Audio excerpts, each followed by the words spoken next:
નમસ્કાર, TV9 સમાચાર સાથે હું છું શિવાની। આમ તો આખા રાજ્યમાં ઠંડીનો ચમકારો અનુભવાઈ રહ્યો છે। ઠંડા પવનો સાથે રાજ્યભરમાં ઠંડી વધી રહી છે। તેની વચ્ચે અંબાલાલ પટેલે એક મહત્વપૂર્ણ આગાહી કરી છે। રાજ્યમાં કડકડતી ઠંડી વચ્ચે માવઠાની આગાહી વ્યક્ત કરવામાં આવી છે। હવામાન નિષ્ણાંત અંબાલાલ પટેલે આ મોટી આગાહી કરી છે। 16 થી 22 ડિસેમ્બર વચ્ચે વાદળછાયું વાતાવરણ રહેશે। દક્ષિણ ગુજરાતના કેટલાક ભાગોમાં માવઠું પડી શકે છે।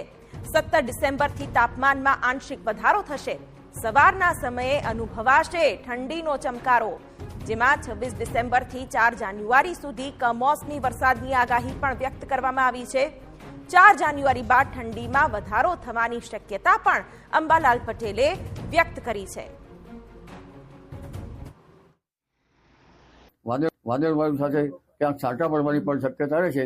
મધ્ય ગુજરાતનું હવામાન પણ પલટા છે, એટલે આ હવામાન જે છે એ પલટા છે, પણ ઉલ્લેખનીય છે કે જાન્યુઆરીમાં ભારે પવનના તોફાનો, નૈસર્ગિક ઉત્પાતો તેમજ કરા પડવા અને કમોસમી વરસાદ થવો આવી બાબતો બનવાની શક્યતા છે।